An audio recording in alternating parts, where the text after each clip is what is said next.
Nesta manhã, eu quero começar falando com vocês sobre 7 maneiras que o diabo engana as pessoas, porque você precisa entender que o diabo é um mentiroso. Ele é o pai das mentiras. Ele não sabe fazer nada além de mentir e engano. Significa acreditar em uma mentira. Então, se dizermos uma pessoa foi enganada, isso significa que ela estava acreditando em algo que não é verdade, mas, na verdade, aquilo se tornou sua realidade porque ela acreditou nisso. Você entende que tudo o que você acredita se torna sua realidade, mesmo que não seja verdade?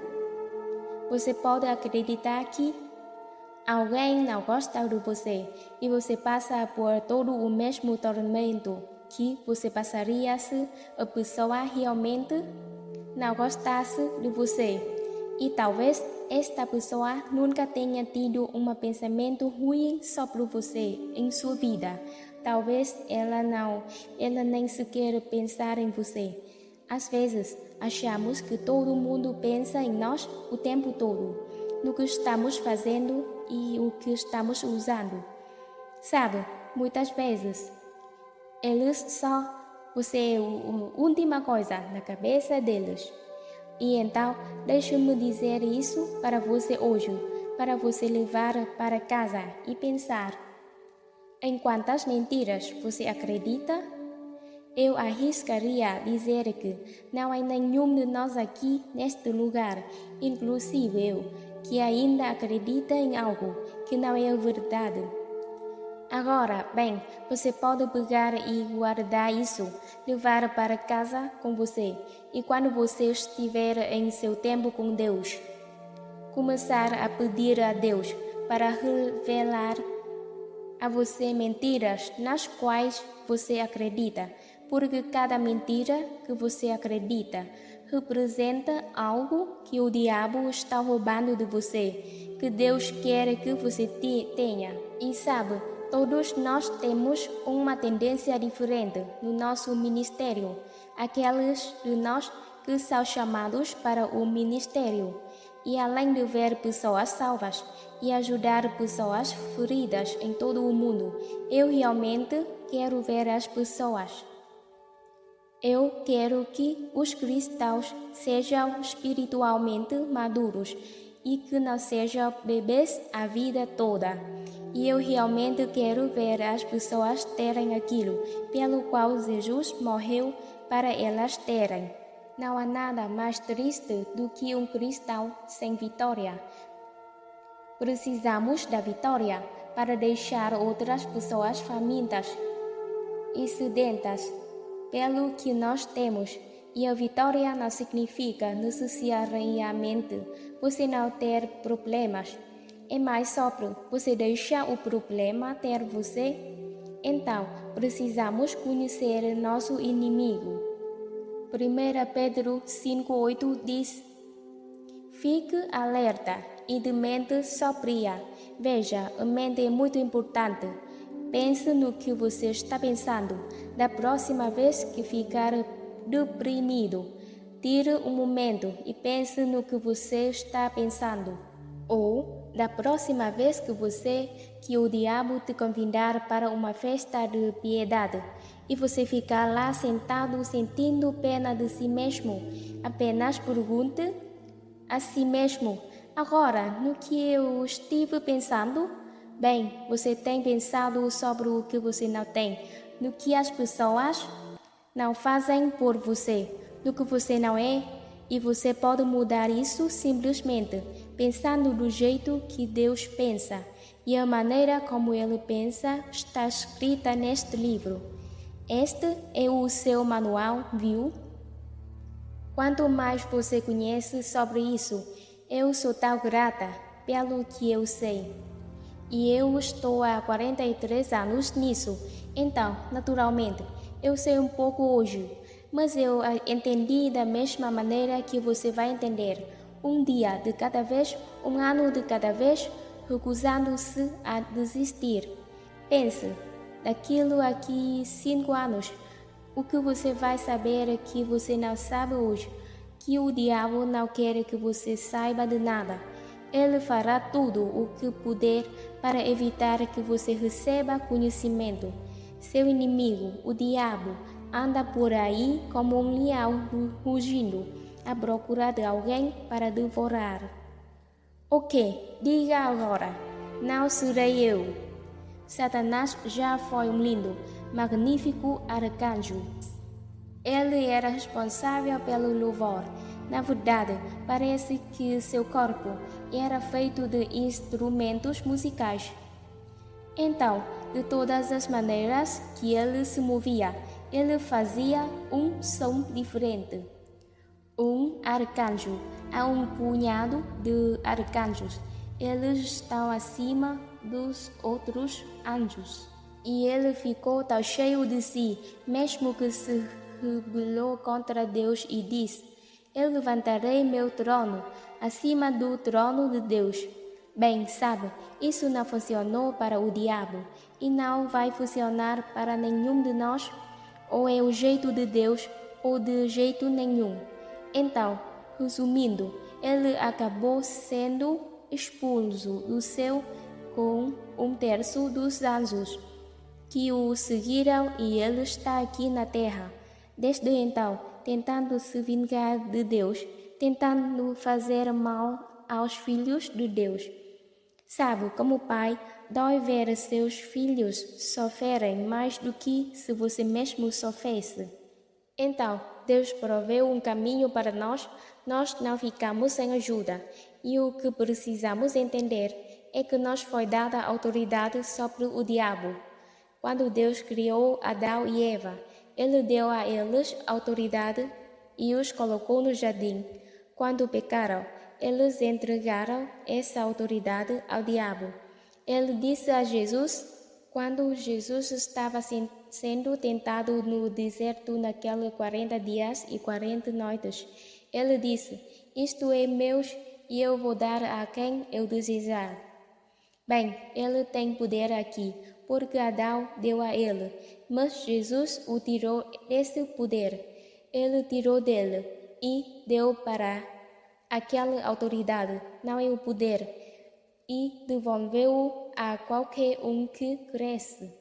Então, eu amo Lucas 10:19, especialmente na Bíblia Amplificada. Diz, que significa, olhe e veja. Eu te dei poder e autoridade sobre todo o poder que o inimigo possui. E o que eu quero que você repare é que Deus está dizendo a você: eu não apenas te dei poder, mas eu te dei autoridade sobre todo o poder que o inimigo possui. Ele não disse que o diabo tinha autoridade. Ele disse: você tem poder e autoridade. O diabo só tem poder. Quando você tem autoridade, é uma coisa maravilhosa. Mas não adianta nada se você não usá-la, se você não exercê-la.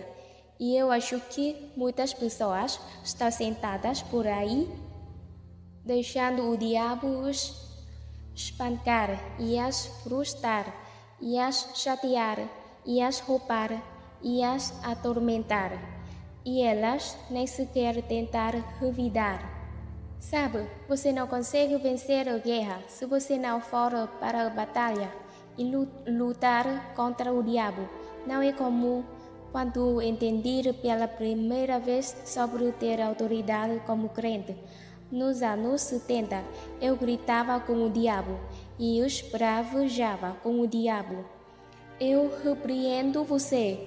E quero saber, depois de anos, meu repreendedor está desgastado e o diabo ainda tinha a vantagem. Sabe o que realmente significa resistir ao diabo e ele fugirá? É nisso que eu acredito. Eu acho que significa que, quando você tem um problema, resistir ao diabo não significa resistir ao problema. Significa resistir a agir como o diabo enquanto você tem o problema, não é? Deus me disse, isso anos atrás? Pare de tentar se livrar do problema. Pare de agir como o diabo. E veja, é isso que ele quer. Nós temos um problema. Então agora ficamos com raiva de todos e nos tornamos difíceis de conviver e ficamos sendo rudes, não sendo amorosos e não queremos manter nossos compromissos porque eu tenho problemas. A coisa certa a se fazer quando o diabo vem contra você é fazer mais coisas certas do que você já fez antes em toda a sua vida. Vamos lá, este é um segredo super grande que os cristãos simplesmente não entendem. Romanos 12:21 resolve toda a sua situação. Você vence o mal com o bem. Você entende isso? Você vence o mal com o bem. Você não odeia os seus inimigos. Você compra um presente para eles. Você entende isso? Tudo bem, então, engano. Uma das coisas que o diabo faz é que ele te conta mentiras sobre Deus o tempo todo. Ele tenta fazer as pessoas duvidarem da existência de Deus. Tenta convencer as pessoas de que se houvesse um Deus, então todas essas coisas ruins não estariam acontecendo no mundo. O diabo tenta convencer as pessoas de que elas não foram criadas por Deus, mas que na verdade é o resultado de um acidente cósmico que ocorreu bilhões de anos atrás e que seu parente mais próximo é o macaco. Bem, não é à toa que as pessoas no mundo estão desencorajadas. Quer dizer, você prefere pensar que você é a melhor coisa que saiu de um macaco ou que Deus te criou com suas próprias mãos no ventre de sua mãe e que Ele tem um plano e um propósito para você e que Ele te ama. 1 Pedro 5:8 diz: resista ao diabo desde o início. Por favor, lembre-se disso. Quanto mais você tolera o inimigo, mais enraizado ele fica em sua alma. Sabe, em tudo isso, nós podemos ver que tudo começou no livro do Gênesis, quando Caim matou Abel. E, na verdade, quero que vejamos isto. Está no capítulo 4 de Gênesis. A oferta de Abel foi aceitável para Deus, mas a de Caim não. E eu não vou me aprofundar nisto agora. Mas Caim tentou dar algo que era obra de suas próprias mãos. Então, ele não estava realmente sendo obediente a Deus. E o versículo 5 diz: mas por Caim e sua oferta, ele não teve consideração nem respeito. Deus disse: eu não tinha respeito por sua oferta. Então, Caim ficou extremamente irritado e indignado, e ele parecia triste e deprimido. O que também podemos acrescentar aos muitos desses maus humores que as pessoas também precisam é o resultado de algum tipo de raiva. E o Senhor disse a Caim: porque você está com raiva e porque você parece triste, deprimido e abatido. Agora, eu amo isso. Se você fizer bem, você não será aceito. E se você não se sair bem, o pedado se arrasta pela sua porta. E seu desejo é por ti. E eu gosto disso também. Eu desenhei um ciclo em torno disso. Deve dominá-lo. Então, não culpe uma outra pessoa se você não está fazendo o que é certo. É o que Deus está dizendo a ele. Então, você pode encontrar perdão e as coisas podem ser endireitadas, mas você precisa encarar isso. Não saia por aí com raiva, só porque sua vida não está saindo do jeito que você queria, quando você não faz o que deveria fazer. para receber os resultados certos. Agora, é sério, pense nisso. Quantas pessoas no mundo estão amargas e zangadas com suas circunstâncias? Bem, seria bom se eu tivesse nascido em um berço de ouro, como você nasceu. As pessoas têm raiva e ciúmes de outras pessoas que têm mais do que elas têm, mas não querem fazer o que elas fizeram para ter aquilo. E isso não faz sentido. Por favor, se você está neste lugar hoje ou nos assistindo pela TV, não passe sua vida com raiva, amargo e indignado, porque você não está fazendo o que deveria fazer para ter as circunstâncias que você gostaria de ter. Um dos grandes problemas que nós temos em nossa sociedade hoje é essa atitude de que todos me devem algo e ninguém deve nada a mim ou a você. Deus coloca diante de cada pessoa a vida e a morte. Escolhe a vida para que você e seus descendentes possam viver, e o que quer que você semeie, é somente isso que você vai colher. Nós poderíamos ter cerca de um mês juntos para poder falar sobre isto com justiça. E então, sabe o que aconteceu? Caim não controlou sua raiva, e ele ficou mais zangado e mais irritado, e ele acabou se levantando e matando seus irmãos. Há uma raiva enterrada, e nós a escondemos dentro de nós, e nós negamos isto, especialmente como cristãos, porque nós achamos que nós não devemos ter raiva, ainda que tenhamos. Então, a última coisa que queremos admitir é que estamos com raiva.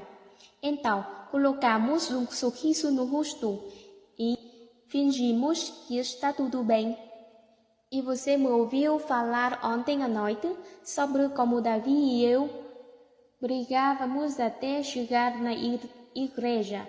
E depois a primeira pessoa que nós víamos era um outro cristão indo para a igreja. E nós imediatamente falávamos: "Oh, glória a Deus, obrigada." Sabe? Quantos de vocês têm uma cara de igreja?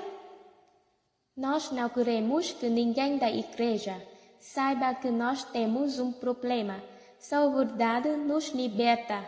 Nada além da verdade nos torna livres. João 8, 31 e 32. Se permaneceres na minha palavra, então vocês serão meus discípulos de fato, e conhecereis a verdade, e a verdade vos libertará. Mas a verdade precisa ser recebida e aceita. E eu venho dizendo há anos que não é o facto de eu saber o que Davi está fazendo de errado que vai me libertar, mas é receber a verdade de Deus para mim. Então, enquanto você ouve essa pregação hoje e amanhã, ou se você a assiste pela televisão nos próximos dias, ou se você está ouvindo o CD ou assistindo o DVD, todos nós temos a oportunidade de aprender algo sobre nós mesmos e orar e permanecer como o Espírito Santo e pedir a Deus para fazer algo positivo e mudanças saudáveis em nossa vida.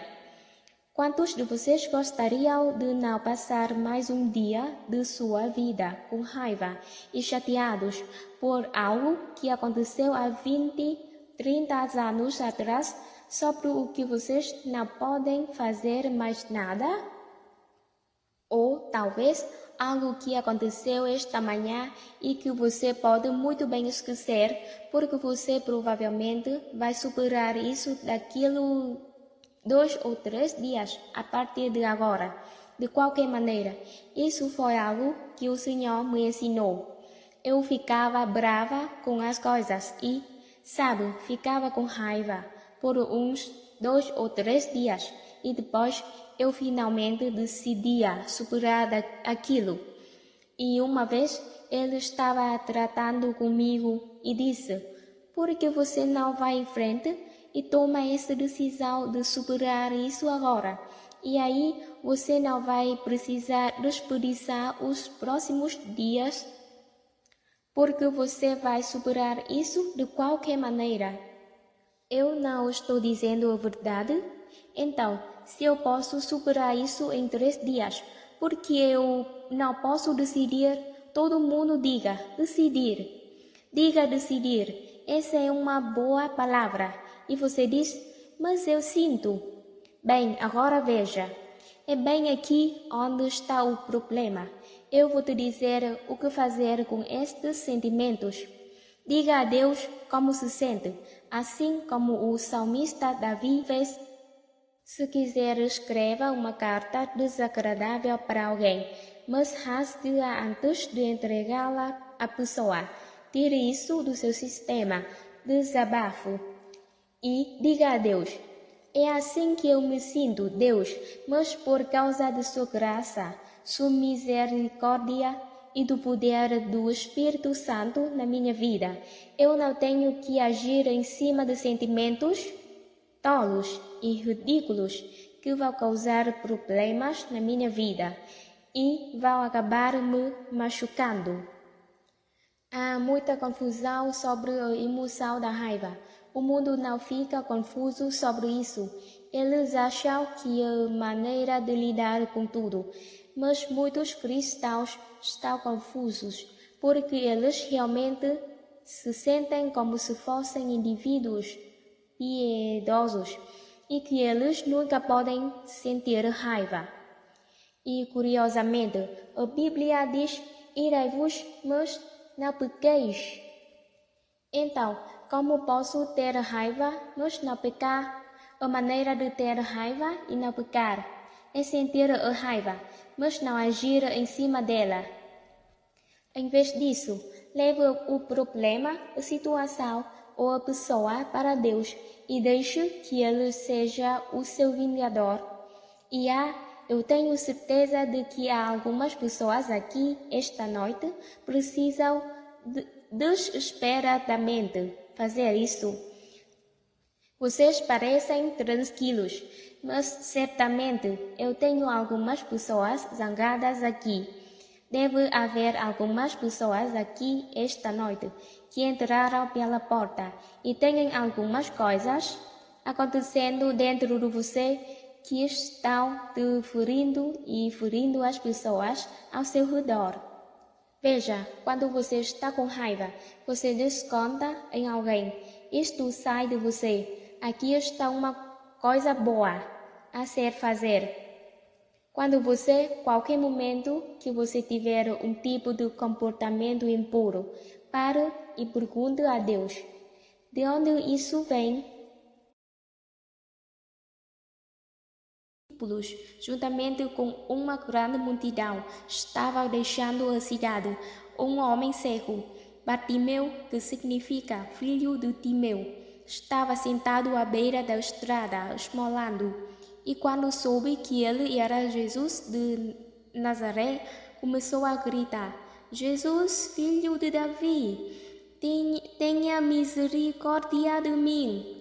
Muitos o repreenderam e disseram: fique quieto. Bem, quer saber? Foi isso que me disseram. Quando a minha vida foi tocada por Deus em 1976, a igreja em que eu estava não acreditava nos dons do Espírito e no que isto se referia. E se referia na Bíblia como o batismo do Espírito Santo. E eu estava tão animada, porque Deus tinha tocado na minha vida e me encheu com o Espírito. E eu estava começando a operar nos dons do Espírito. Quer dizer, eu estava muito animada. Eu estava fazendo o meu pequeno estudo bíblico em casa todas as terças à noite e os assistentes me chamaram, os religiosos, e eles disseram: você vai ter que ficar quieta ou sair da igreja. Bem, eu fui embora. Agora, ao olhar para trás, sabe, talvez eu meio tagarela demais. Eu não sei, mas sabe, se você está animado com Jesus, você está animado com Jesus. E eu queria que todos tivessem o que eu tinha. E tudo o que eu sei é que eu ainda estou aqui e eu ainda não me calei. Amém?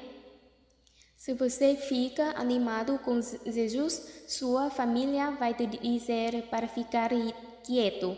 Seus amigos te dirão para ficar quieto. Sua autoridade no trabalho te dirá para ficar quieto. Vamos lá, e eu não estou dizendo que nós devemos ser insistentes e ficar tentando enfiar Jesus goela abaixo das pessoas. Mas quem consegue, de verdade, realmente ser salvo e ficar quieto? Quando André foi chamado por Jesus, a primeira coisa que ele fez foi ir e contar a Pedro. A Bíblia não diz: quando Cristo entra em sua vida, fique quieto e não conte a ninguém. Bem, sabe, a minha religião é uma coisa privada. Bem, você poderia encontrar estas escrituras para mim, sim, quando você é radicalmente salvo e você sabe que você vai ir para o céu e não para o inferno e que Jesus mudou sua vida. Não diga a ninguém. Eu acho que não. Por causa de como o mundo está hoje, metade dos cristãos têm medo de entrar em um restaurante e orar. Ouça, quando você vai a um restaurante, você não precisa começar a gritar em voz alta as suas orações, mas você não precisa agir como se você estivesse com dor de cabeça também. Quer dizer, que tal dizer: obrigado, Jesus, pela nossa comida. Você pode orar calmamente em sua mesa, mas você tem o direito de orar. Então, essa mensagem está ao seu redor, mesmo que você não esteja ouvindo nenhuma palavra. Fique quieto, não fale de Deus em público, não diga a palavra Deus. Você pode ofender alguém. Sabe o que eu notei? Os descrentes não se importam se eles estão me ofendendo. Eu diria que talvez nós só precisamos agitar as coisas um pouco. E aqui novamente, eu não estou falando sobre ser desagradáveis, mas você não pode esconder quem você é e nem precisa esconder o que você acredita. Eu acredito em Jesus Cristo, que Ele morreu por mim, foi ressuscitado dos mortos, está vivo hoje, e eu acredito que minha vida é inútil sem Ele. É inútil sem Ele, e eu não pretendo ficar quieta. E muitos o repreenderam e disseram-lhe para ficar quieto, mas ele gritou ainda mais: Filho de Davi, tenha misericórdia de mim. E eu amo as duas próximas palavras. Jesus parou. Veja, esse tipo de fé radical pode parar Jesus e ele vai olhar em volta por você. Vem aqui. Eu estou indo para sua casa hoje. Oh, eu estou me divertindo muito. Isso deve ser ilegal. E Jesus disse: chame-o. Então eles chamaram o cego. Anime-se. Levante-se, homem, ele está chamando você. E jogando seu manto de lado, ele pulou de pé e veio a Jesus. E ele foi embora enxergando. Amém? Mateus 19, verso 23, 26. Então Jesus disse aos seus discípulos: Em verdade, vos digo que é difícil para alguém que é rico entrar no reino dos céus. E por que é assim? Porque seria mais difícil para alguém rico entrar no reino dos céus. Porque o dinheiro, as coisas, a posição e o poder tendem a afastar as pessoas de Deus. Elas não precisam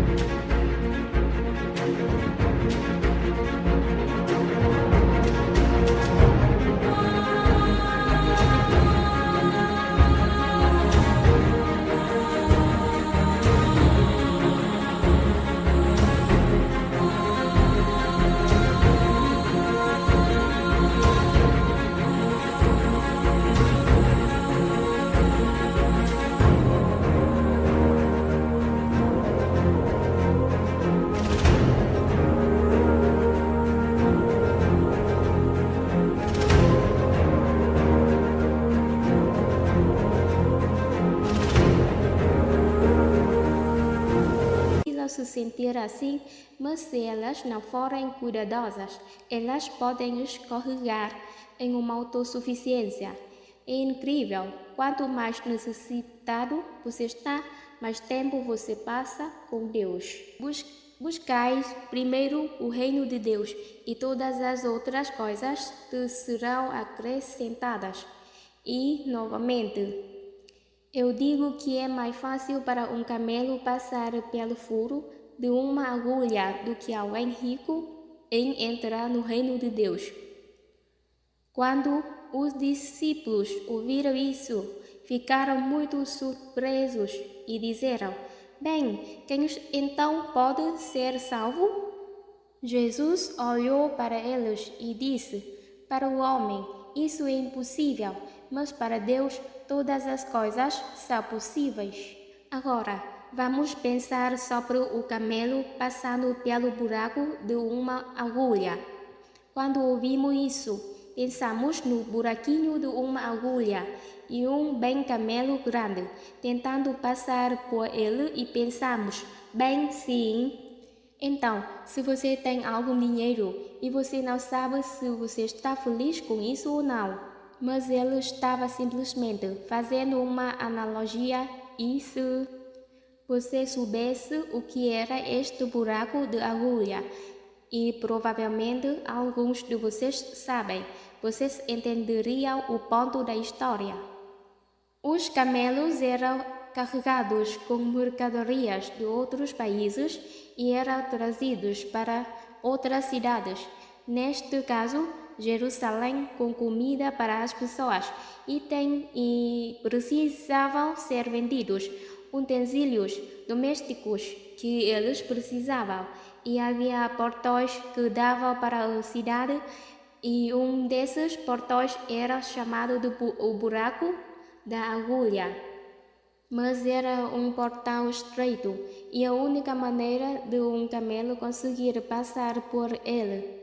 Então, deixe-me te dizer, quanto mais coisas você tem, mais dinheiro você tem, mais poderoso você é, mais famoso você é, mais você precisa de ficar de joelhos.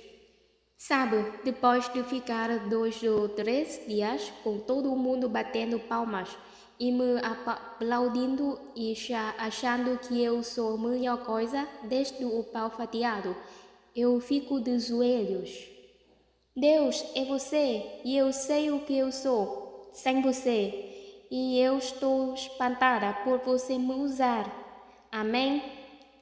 Se você é o chefe ou o supervisor onde você trabalha, você tem a oportunidade de ser uma bênção para as pessoas. Isso não faz de você melhor do que eles. Isso não significa que você vai começar a menosprezá-los ou tratá-los como se eles não tivessem importância. E todas as noites, quando você vai para casa, ou talvez algumas vezes durante o dia, você precisa ficar de joelhos. em algum lugar e dizer: Deus, me ajude a lembrar que foi você que me colocou nesta posição e que você pode me arrubar mais rápido do que me levou para chegar aqui.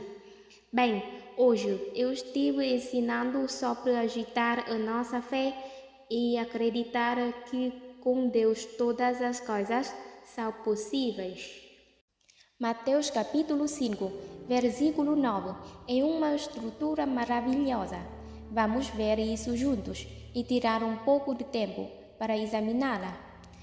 Abençoado um homem de amplificada, que desfruta de felicidade invejável e espiritualmente próspero com alegria e satisfação de vida pelo favor e salvação de Deus.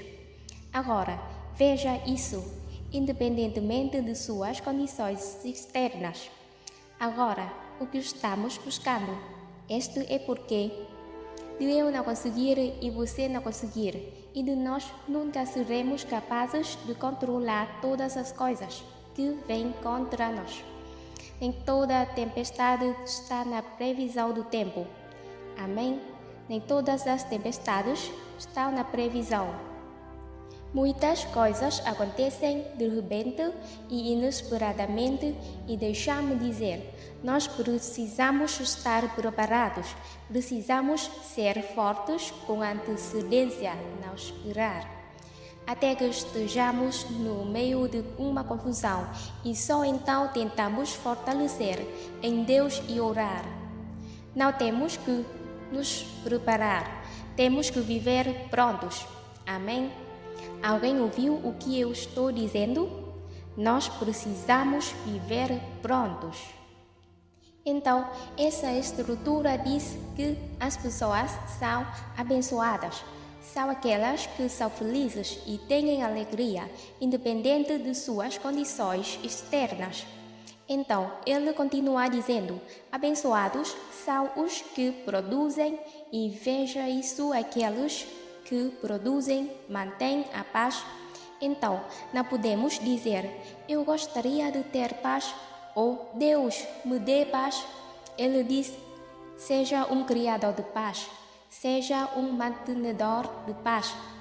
Eles serão chamados, eu amo isso. Não diz crianças de Deus, mas diz filhos de Deus. Veja, você dá privilégio aos filhos e filhas em que você pode confiar e que conhecem seu coração. O que você não dá para os bebês ou criancinhas. Somos todos filhos de Deus. Mas algumas pessoas, honestamente, nunca saem da fase de bebê. Alguns nunca saem da fase do jardim da infância, sabe? Alguns nunca se formam na escola primária. Eles nunca fazem absolutamente nada com suas vidas. E estão sempre reclamando, murmurando e chateados e infelizes que não têm paz, não sabem que estão em Cristo.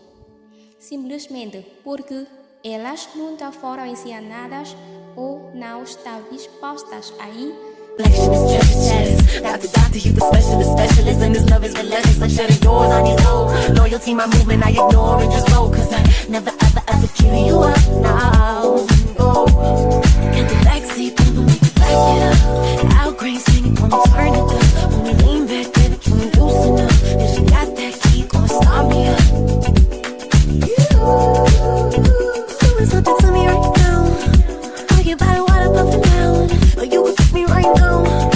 Backseat driving and we turn it up. Let's go to Malibu, yeah, when the surface up. When I kiss up, boy, you're tasting like the sun. I'm a workable, yeah, this must be wrong. Work, take that body,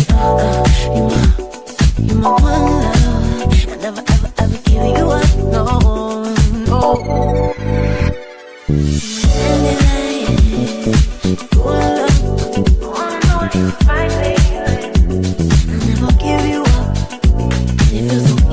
Mais fundo em Deus. Deus, Ele te ama muito, mas o objetivo dele não é nos dar tudo aquilo que nós queremos, se é isso que precisamos para sermos felizes. Então, certamente não temos nenhuma profundidade. Eu era assim, só ficava feliz quando eu estava recebendo tudo o que eu queria. Isso não é nenhum tipo de maturidade espiritual.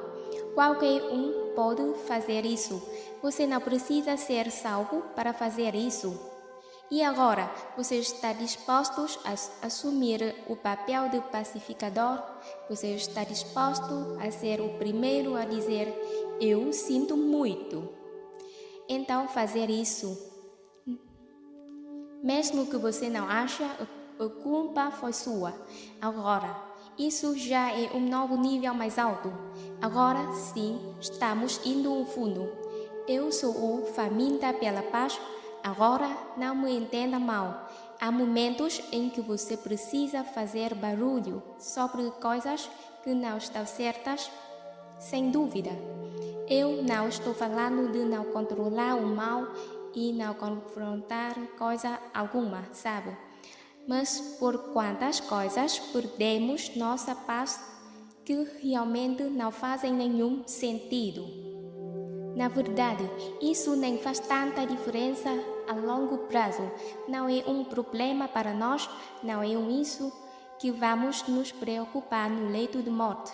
Não é isto. Então, eu aprendi que isso já está certo, é altamente superestimado e que tudo fica muito melhor se você disser: olha, talvez eu esteja errado, me desculpe. Não vamos brigar. Seja o pacificador e seja um mantenedor da paz. Então, nós vamos ser muito práticos. Hoje vamos aprender algumas das maneiras que podemos fazer isso. Mas primeiro, vamos ver em 1 Pedro capítulo 3, verso 11. Nós queremos mais paz, mas será que nós estamos dispostos a fazer as mudanças necessárias para obtê-la? Eu vou refazer essa pergunta novamente quando eu tiver certeza de que você está me ouvindo. Sim, nós queremos mais paz, mas será que nós estamos dispostos a fazer as mudanças necessárias para que precisamos fazer para tê-la? Nós queremos mais paz, mas será que nós estamos dispostos a fazer as mudanças necessárias para obtê-la? Até que enfim vocês entenderam que eu continuaria dizendo isso, até que ficassem felizes, sabe?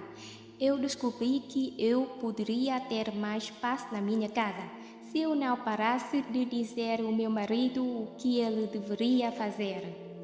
Isso é só um pequeno indício de como tudo pode melhorar, mas eu gosto de dizer às pessoas o que têm que fazer. Eu tenho uma personalidade forte do tipo, eu prefiro estar no comando em estar no controle, mas isso não traz paz. E Jesus disse: eu lhe dou a minha paz. Pare de ficar chateado. Pare de se permitir ficar chateado e perturbado. A Bíblia diz: mantenha a sua paz. Seja um criador e mantenedor da paz. Temos que parar de ficar parado só registrando as coisas. Eu gostaria de ter mais paz. Eu gostaria de ter mais paz. Bem, sabe, você nunca vai ter mais paz se tudo o que faz é só desejar. Lembre-se do que eu disse. Eu tenho um objetivo no meu coração para este ano. Eu sinto muito fortemente. Eu quero ajudar as pessoas a se tornarem pessoas com propósito, sabe? Ao invés de pessoas passivas que ficam sentadas esperando que a coisa certa aconteça. Eu quero ensinar as pessoas a fazer o que precisa fazer de propósito. Porque se fizermos o que precisamos fazer, Deus sempre vai vir e fazer a parte dele. A parte abençoada é a parte de Deus. Ele nos abençoar. Mas ele diz: agora você é um criador e um mantenedor da paz. Quantos podem pensar em algumas coisas que, se você realmente sabe, se você realmente quiser. Se você apenas engolir no pouco desse orgulho e esse é um pouco menos teimoso, quantos podem pensar em algumas coisas que se você talvez estivesse disposto a fazer na sua casa? Que talvez, apenas talvez, você teria um pouco mais de paz do que tem agora, se você estivesse só um pouco disposto a fazer. Ok, então se você sabe o que pode fazer, mas não faz isso. Só uma razão, a paz, ela não é importante para você. A paz não é importante. Teve um tempo na minha vida e que a paz não é importante bastante para eu fazer uma mudança. Eu preferia ter razão e ficar chateado o dia todo. Que tipo de estupidez é essa? Eu te pergunto, que marca de estupidez é esta? E eu tinha dores de cabeça o tempo todo. Eu vivendo quiroprata para ajustar o meu pescoço, sabe? Eu não sabia como deixar as pessoas serem quem elas eram. Eu tinha determinado que todos seriam como eu. Se você quer morar na minha casa, você tem que viver pelas minhas regras. Vamos lá, senhoras. Alguém já fez esse discurso com os seus filhos? Se você quer morar na minha casa, você tem que viver pelas minhas regras. E nunca muita bagunça na minha casa, entendeu? E olha, eu tinha 2 filhos que não conseguiam encontrar a si mesmos. Muito menos alguns dos seus presentes. Vamos lá, alguém tem uma situação parecida? Você fica assim, você pensa, o que esses garotos vão ser quando crescer? Como eles vão conseguir sair de casa? Eles nunca vão se dar bem na sociedade. Mas se alguém realmente é histérico, esses meus 2 filhos, um deles hoje é o CEO do nosso escritório estadual e esse outro agora, ele ajuda a cuidar de mim. Então, todos os meus siliques foram em vão. Eles cresceram, sobreviveram. Eu penso em todos aqueles anos de felicidade que desperdicei, porque eu estava determinada a fazer com que todos fossem como eu. 1 Pedro 3:11. Que ele se afaste, existe a iniquidade, faça o que é certo e que ele busque a paz, a harmonia em perturbar foi por medos paixões, agitava-se conflitos morais e que ele a busque ansiosamente, não apenas pelo desejo de relações pacíficas com Deus, com seus semelhantes, consigo mesmo, mas que persista então para trás dela. Meu Deus, quão valioso isto é! Para rever todas essas paisagens novamente, eu quero que você veja a força de algumas dessas palavras. O que ele busca a paz, a harmonia perturbada por medos, paixões e conflitos morais, e que ele a busque. Buscar significa estar dispostos a sacrificar para ter, significa perseguir com toda a sua força e toda a sua mente. Não é somente querer isso, mas ir atrás disso com toda a sua força. Perseguir, ir atrás. Agora é que tudo começa a ficar doce em sua vida, mas você decide, agora me escute. Eu vou ser pacífico de propósito. Eu não vou esperar as minhas circunstâncias me façam ser pacífico. Eu não vou esperar a que todos façam o que eu quero que faça para ser pacífico. Eu não vou esperar até que não haja tempestades na vida por ser pacífico. E a partir desse dia, eu estou dizendo uma aliança com Deus. Esse que eu serei pacífico de propósito, ainda que isto me leve 5 anos de fracassar e tentar novamente e falar e tentar de novo. Vou me arrepender toda vez que eu perder minha paz, mas eu vou me levantar e ir atrás dela, porque eu estou decidindo o que eu não estou disposto a viver sem paz. Eu vou desfrutar a vida pela sua. Jesus morreu para mudar. Paz com Deus, paz consigo mesmo, paz com seu próximo. Esta seria uma série de 3 partes, uma pregação, mas você conseguir os download aqui em 5 minutos. Se você quer ter paz com Deus, precisa saber que Ele te ama.